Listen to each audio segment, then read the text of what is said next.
Bonjour à tous.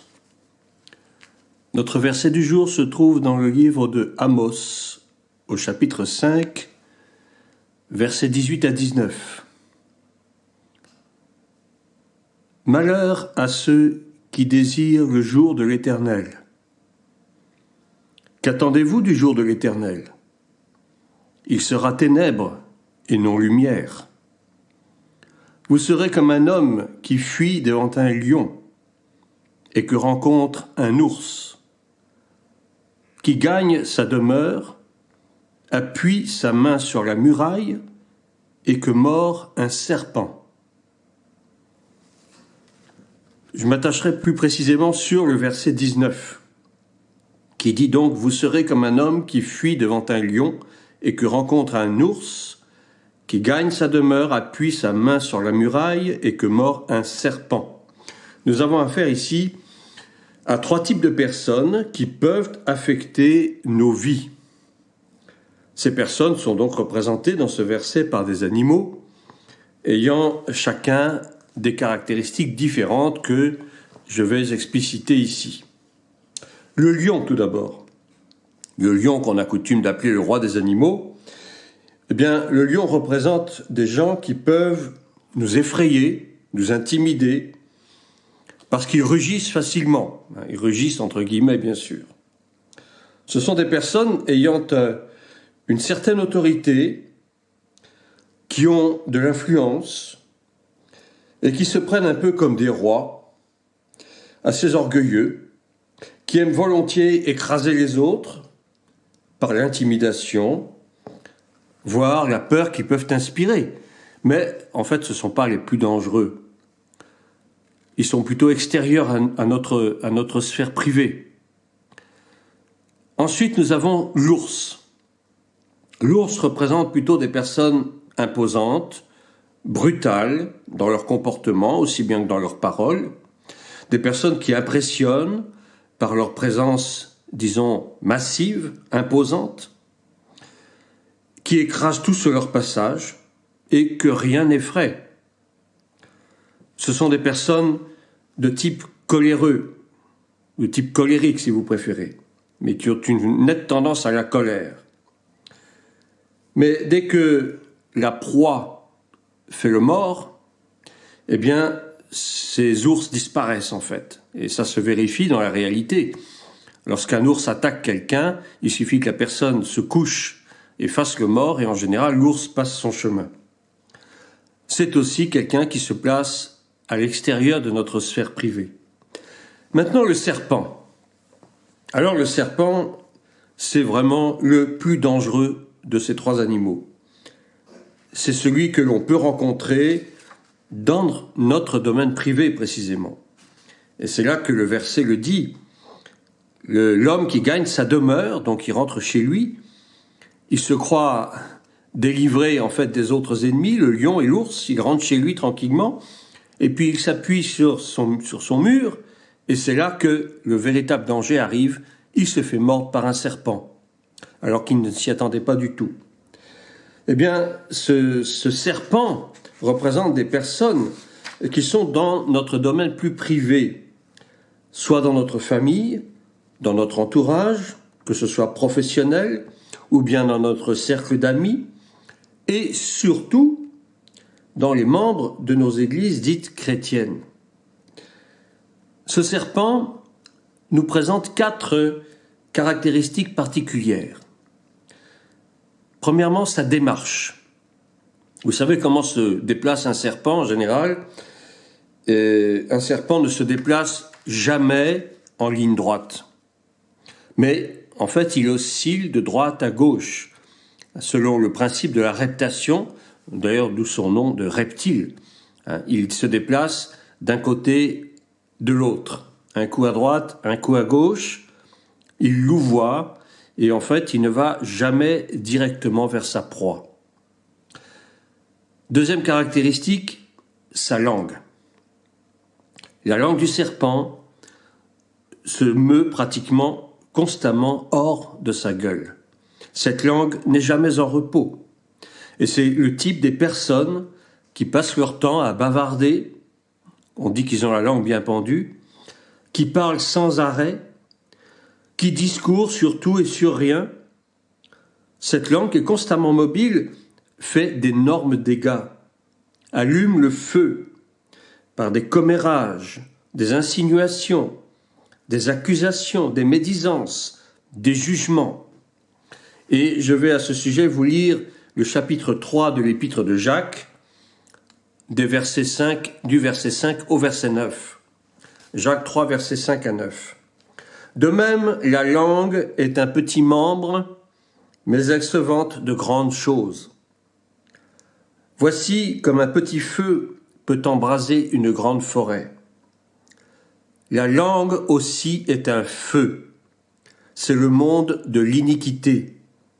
La langue est placée parmi nos membres, souillant tout le corps et enflammant le cours de la vie, étant elle-même enflammée par la géhenne. Toutes les espèces de bêtes et d'oiseaux, de reptiles et d'animaux marins ont été domptés par la nature humaine. Mais la langue, aucun homme ne peut la dompter. C'est un mal qu'on ne peut réprimer, elle est pleine d'un venin mortel. Par elle, nous bénissons le Seigneur notre Père, et par elle, nous maudissons les hommes, faits à l'image de Dieu. De plus, pour en revenir au serpent, sa langue est fourchue. Elle se sépare en deux parties qui forment une sorte de V. Ces personnes, à la langue fourchue, parlent avec abondance et surtout avec duplicité. Elles ont en fait deux manières de dire les choses. Elles peuvent dire une chose un jour et le lendemain dire son contraire. Elles peuvent parler en bien aujourd'hui et demain parler en mauvaise part. Leur langue en fait est le reflet de leur cœur. Les personnes qui ont un mauvais cœur ont en général une mauvaise langue parce que c'est la bouche qui exprime ce qu'il y a au-dedans du cœur de l'homme. Avec un cœur divisé, eh bien, on a une langue divisée ou une langue fourchue en ce qui concerne le serpent. Troisième caractéristique du serpent, c'est son venin. Et c'est ce que nous venons de lire dans Jacques 3, verset 8, elle est pleine d'un venin mortel.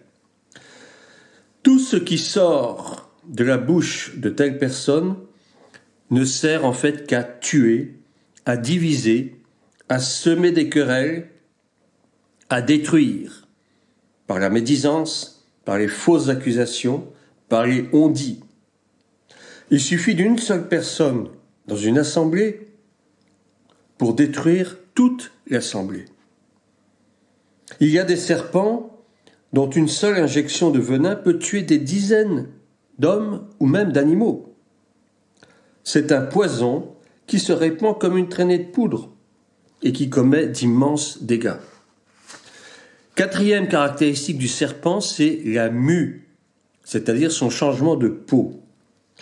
Les personnes ainsi, ressemblantes à des serpents, sont des personnes qui sont foncièrement déloyales. Elles changent de peau facilement, elles changent d'avis facilement. Elles changent en fait d'identité. C'est comme si elles avaient un masque. Elles peuvent avoir une apparence un certain jour et le lendemain changer totalement d'apparence.